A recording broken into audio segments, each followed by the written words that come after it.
మనసుని ఏం చేయాలి? మనము భద్రపరచుకోవాలి, కంట్రోల్లో చేసుకోవాలి. ఎలాగ చేసుకుంటావు? ఎలాగో మనసుని ఎలాగ భద్రపరచుకుంటావు? దుష్టాచరణలు రాకుండా ఎలాగ భద్రపరచుకుంటావు? చెడు ఆలోచనలు రాకుండా ఎలాగ భద్రపరచుకుంటావు నీ మనసుని?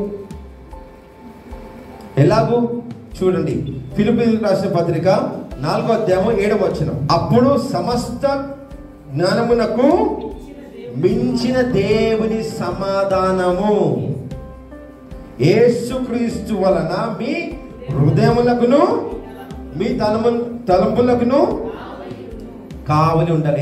ఏంటంట? దేవుని సమాధానం. ఆమేన్.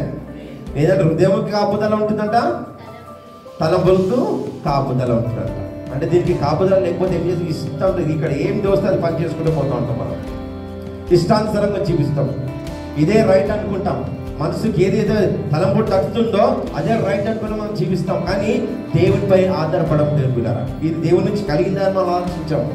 లోకం నడిచినట్టు కాదు, కానీ లోకులు ఆలోచించిన విధానం బట్టి కాదు, కానీ వాళ్ళు మనస్తత్వం ఎలా ఉంది అలాగూ నడవడం కాదు, కానీ దైవిక జ్ఞానము చేత నడవాలి. ఫిలిప్పీయులకు రాసిన పత్రిక 2వ అధ్యాయం 5వ వచనం. క్రీస్తు యేసునకు కలిగిన ఈ మనసు మీరు కూడా కలిగి ఉండండి. ఎలా